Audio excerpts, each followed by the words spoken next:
आज हमारा जो टॉपिक है वो है बीएससी सेकेंड ईयर के पेपर फर्स्ट, जिसका नाम है मॉलिक्यूलर बायोलॉजी एंड बायोटेक्नोलॉजी। इस पेपर की हम यहाँ पे बात कर रहे हैं यूनिट फर्स्ट की। हमारी लास्ट वीडियो में हमने देखा था कि डीएनए की स्ट्रक्चर क्या होती है, डीएनए की डिस्कवरी के बारे में हमने उस पर बात की थी। अब हम इस पर बात करेंगे टाइप्स ऑफ डीएनए और चार्गाफ रूल, बेस रेशियो। ये 3 पॉइंट इस वीडियो के सबसे इम्पोर्टेंट होंगे, तो आप बने रहिए इस वीडियो के अंदर। टाइप्स ऑफ डीएनए की अगर बात की जाती है तो डीएनए बेसिकली 2 प्रकार का होता है। एक होता है राइट हैंडेड डीएनए और एक होता है left handed DNA.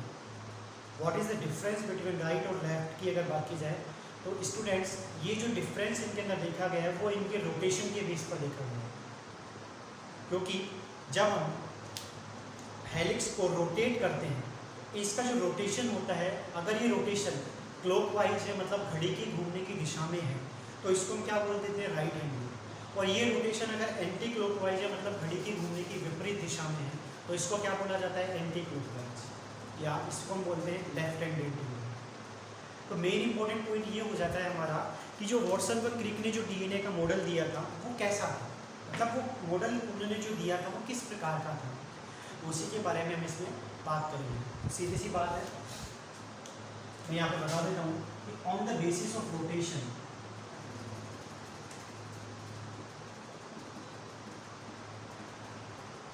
on the basis of rotation, DNA has 2 types। ठीक है, पहला है हमारा राइट हैंडेड डीएनए।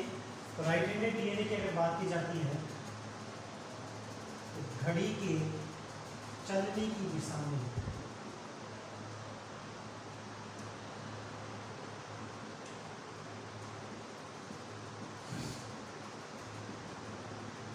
घड़ी के चलने की दिशा में घूर्णन, तो इसी को हम बोलते हैं क्लॉकवाइज।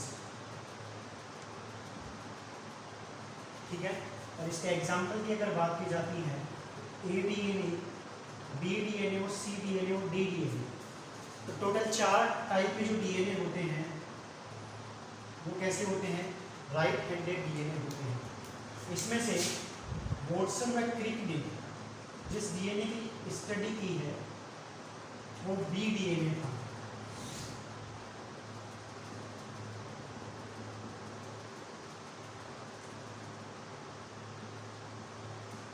वॉटसन व क्रिक ने बी डीएनए मॉडल प्रस्तुत किया है।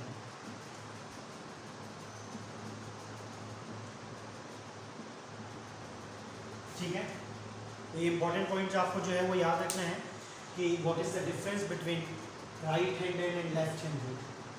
इसके जस्ट बाद में हम हमारा जो बेसिक डिफरेंस होगा राइट और लेफ्ट के अंदर वो हम देखेंगे। बी और एक जो लेफ्ट है उसके थोड़ी सी टेबुलर फॉर्म उसकी स्टडी करेंगे। तो पहले आप एक बार देख लीजिए वॉटसन व क्रिक के जो डीएनए, मतलब जिस डीएनए की स्टडी हम करते हैं वो कौन सा डीएनए है, बी डीएनए। नेक्स्ट पॉइंट हमारा है लेफ्ट हैंडेड डीएनए। तो घड़ी के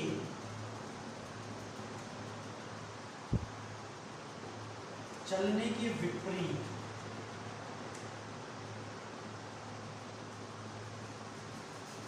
दिशा में रोटेशन अगर है डीएनए का तो उसको क्या बोलते हैं, लेफ्ट हैंडेड डीएनए, या इसी को दूसरा नाम दिया जाता है एंटी क्लॉकवाइज। ठीक है, और इसका एग्जाम्पल अगर हम बात करें तो एकमात्र डीएनए जिसका नाम है जेड डीएनए, या इसी को फुल फॉर्म है जिग जेड डीएनए। ठीक है, वेरी इंपॉर्टेंट पॉइंट है।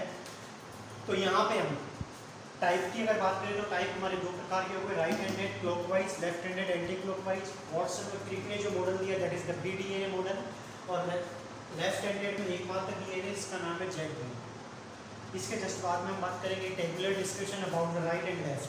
तो उसमें हम केवल बी डीएनए और जेड डीएनए के कुछ बेसिक पॉइंट्स के बारे में ही बात करेंगे। ठीक है, तो एक बार आप इसको नोट करिए।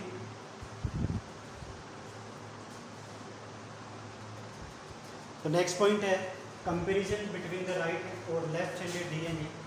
कंपैरिजन के लिए हमने यहाँ पे 2 डीएनए सेलेक्ट किए हैं। First one is B DNA और सेकंड है हमारा जेड डीएनए। बी डीएनए की अगर बात की जाती है तो बी डीएनए की डायमीटर ऑफ हेलिक्स, मतलब हेलिक्स का जो व्यास होता है हेलिक्स हम बोलेंगे ये,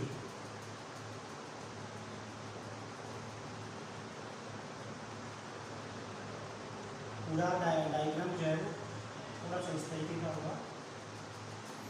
तो ये जो एरिया है, ये area, this is the diameter. तो ये डायमीटर कितना होगा BDNA का, वो होगा 20 एंगस्ट्रॉम का, ठीक है। इसी तरीके से ZDNA का ये डायमीटर होगा 18.4 एंगस्ट्रॉम का, जो आपको एज इट इज याद रखना, ना कोई ट्रिक हो सकती है इसकी। सेकेंड पॉइंट हमारा है डिस्टेंस बिटवीन बेस पेयर, मतलब एक बेस पेयर के बीच में जो डिस्टेंस होगी। तो जैसे कि मैंने आपको बताया कि यहाँ पे ये एक बार मैं वापस ड्रॉ कर देता हूँ ये डायग्राम,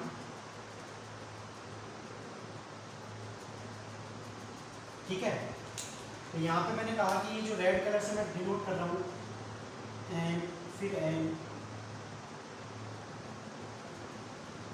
तो यहाँ पे आपको जो मैं ब्लैक लाइन से अब दिखेगा ये जो गैप, ये गैप कितना होगा 3.4 एंगस्ट्रॉम। क्लियर बात है यहाँ पे, यानी कि एक बेस पेयर के बीच में जो गैप होगा वो कितना होगा 3.4। तो इस तरीके से टोटल हेलिक्स की लंबाई, हेलिक्स किसे बोलेंगे, तो ये अगेन एक बार एक डायग्राम वापस मैं ड्रॉ करता हूँ, इसमें केवल मैं हेलिक्स को ही दिखाऊंगा।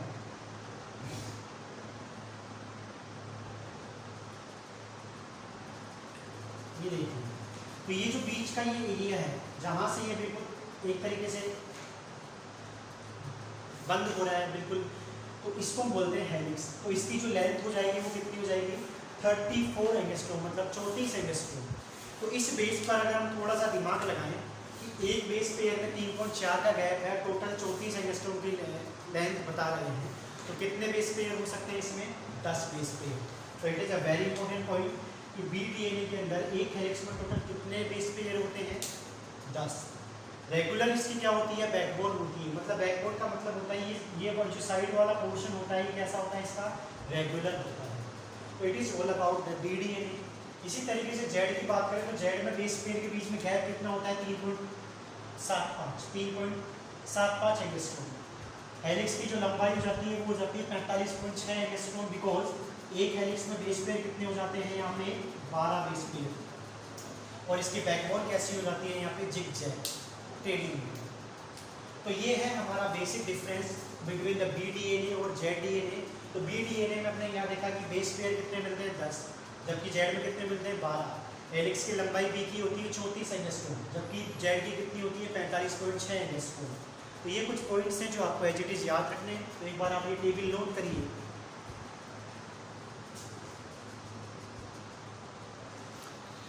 नेक्स्ट पॉइंट हमारा है चारगाफ रूल। चारगाफ रूल की अगर बात की जाती है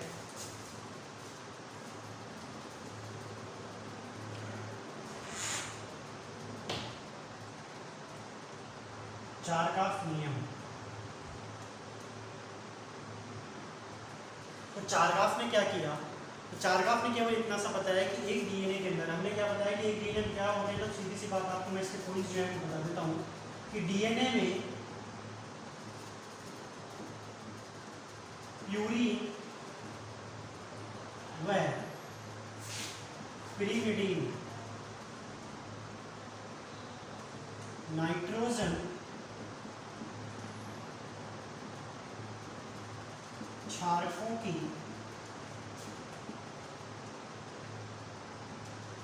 की मात्रा बराबर होती है।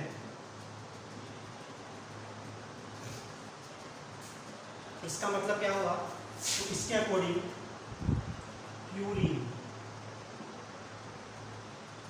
प्यूरीन और पिरिमिडीन इज इक्वल। क्लियर बात है यहाँ पे, या यूँ कहें कि प्यूरीन की अगर बात की जाती है तो प्यूरीन DNA के अंदर होते हैं एडेनिन और गुआनिन, और पिरिमिडीन कौन सा होता है साइटोसिन व थाइमिन। तो चारगाफ ने क्या बताया कि एक DNA के अंदर जितनी मात्रा में प्यूरीन उपस्थित होगा उतनी ही मात्रा में क्या उपस्थित होगा, पिरिमिडीन उपस्थित होगा। लेकिन जब चारगाफ से पूछा गया कि आप RNA के बारे में एक्सप्लेन कीजिए, तो चारगाफ RNA के बारे में एक्सप्लेन नहीं कर पाया। और इस यही रीजन है कि जो चारग्राफ नियम होता है ये केवल किसके लिए होता है, तो it is only for applicable DNA. तो यह नियम केवल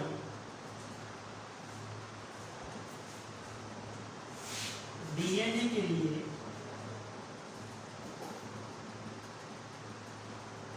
लागू है। ठीक है, इस नियम को आप एक्सप्लेन करेंगे तो इसके लिए मैं क्वेश्चन आपको यहाँ पे बताता हूँ। क्वेश्चन है क्या कि एक डीएनए में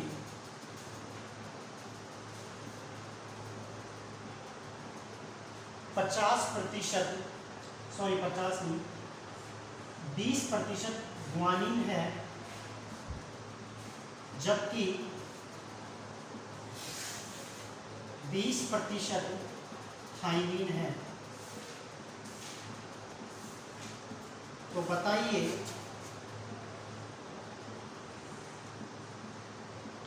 कितने प्रतिशत एडेनिन व साइटोसिन होगा।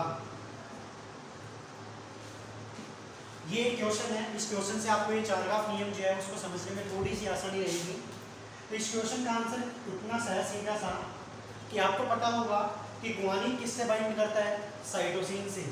ग्वानिन किससे बाइंड करेगा, साइटोसिन से। और थाइमिन किससे बाइंड करेगा, एडेनिन से। क्लियर बात यहाँ पे। दूसरी बात कि इनके अंदर जितनी एडेनिन और ग्वानिन की मात्रा होगी उसका जो इक्वल है वो साइटोसिन और थाइमिन की मात्रा के क्या होगा, इक्वलेंट होगा। दूसरी बात एक और है कि बॉन्डिंग की अगर बात की जाती है तो बॉन्डिंग कभी भी परसेंटेज के कम और ज़्यादा होने पर नहीं होगी। दैट मीन्स दोनों मॉलिक्यूल जब समान अमाउंट में उपस्थित होंगे तभी इनमें बंध बनेगा। तो अगर हम यहाँ से कहते हैं कि जो ग्वानिन कितना दिया हुआ है आपको, ग्वानिन दिया हुआ है 20%, तो साइटोसिन कितना हो जाएगा, 20%, क्योंकि बॉन्डिंग जो है वो इक्वल है। इसी तरीके से थाइमिन आपको दिया हुआ है 20%, तो एडेनिन कितना हो जाएगा यहाँ पे हमारे पास 20%, क्योंकि दोनों की अमाउंट क्या होगी, बराबर होगी। क्लियर बात यहाँ पे। तो इस तरीके से जब इनको ऐड किया जाता है तो G प्लस C कितना हो जाता है 40%, और A प्लस T कितना हो जाता है यहाँ पे, तो इसका अमाउंट हो जाता है 40%। क्लियर बात यहाँ पे।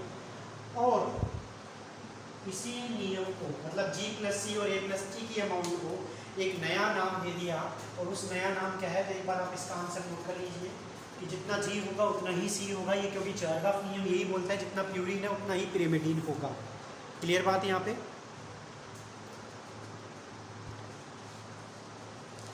तो इसको नोट करने के बाद अब हम बात करते हैं यहाँ पे एक छोटा सा नया नियम है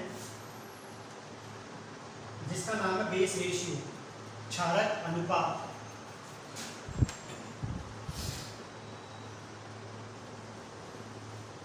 क्षारक अनुपात की अगर बात की जाए तो क्षारक अनुपात जो है वो प्रोकैरियोटिक और यूकैरियोटिक दो प्रकार के जीवों के अंदर हमें क्षारकों की अनुपात के बारे में बताता है कि इन दोनों जीवों के अंदर जो क्षारक का अनुपात होता है वो क्या होता है, कम होता है या ज़्यादा होता है। बेस रेशियो, क्षारक अनुपात।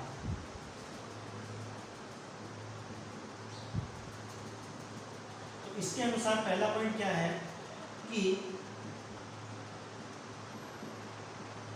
प्रोकैरियोटिक जीवों में, प्रोकैरियोटिक जीवों में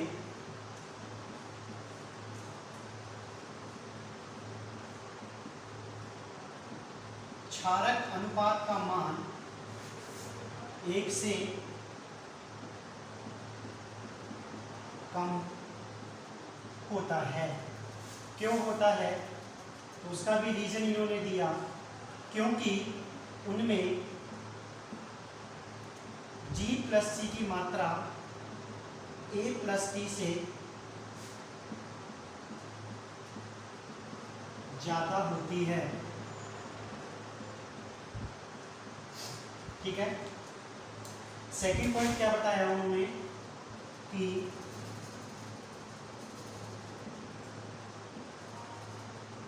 यूकैरियोटिक जीवों में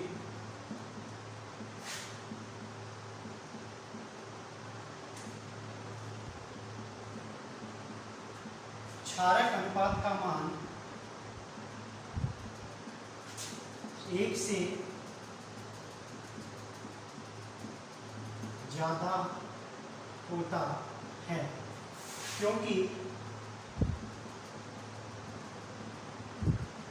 उनमें G+C की मात्रा A+P से कम होती है। ठीक है, तो इस आधार पर वैज्ञानिक जो है उन्होंने बताया कि डीएनए के अंदर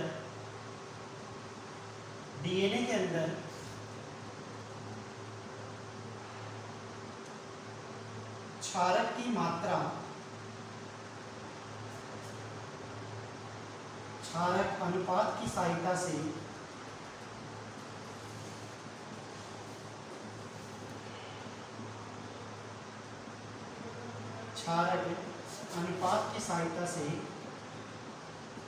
बताई जाती है।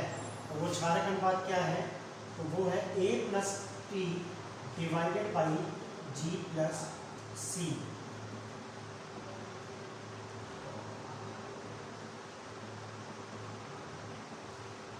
वेरी इंपॉर्टेंट पॉइंट है ये, क्योंकि इसने क्या बताया कि जितना A+T होगा उसी अमाउंट में G+C उपस्थित होगा, और उसका जो भी अमाउंट हमारे पास आता है उसको कैलकुलेट करके हम क्या बता सकते हैं? क्षारक अनुपात। तो ये वेरी इंपॉर्टेंट पॉइंट है कि प्रोकैरियोटिक में इसका मान 1 से कम होता है, जबकि यूकैरियोटिक में इसका मान 1 से ज़्यादा होता है। रीजन आपके सामने है, तो एक बार आप इसको नोट कर लीजिए। नेक्स्ट इंपॉर्टेंट पॉइंट हमारा ये है कि जैसा कि हमने इसमें देखा कि जो प्रोकैरियोटिक डीएनए होता है उसमें G+C की मात्रा क्या होती है? ज़्यादा होती है। तो सीधी सी बात है, अगर G+C की मात्रा क्या होगी? ज़्यादा होगी, तो हम कह सकते हैं कि प्रोकैरियोटिक का जो डीएनए है उस प्रोकैरियोटिक डीएनए के अंदर, हम यहाँ पे लिख लेते हैं इसको,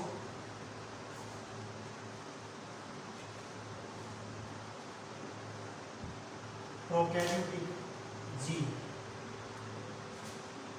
और एक तरफ हम लिख लेंगे यूकैरियोटिक।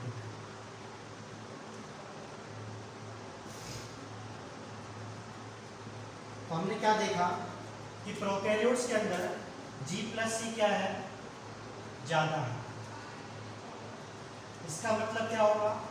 हाइड्रोजन बॉन्ड की भी क्या होंगे? उसमें ज़्यादा होंगे, क्योंकि G+C में 3 हाइड्रोजन बॉन्ड होते हैं।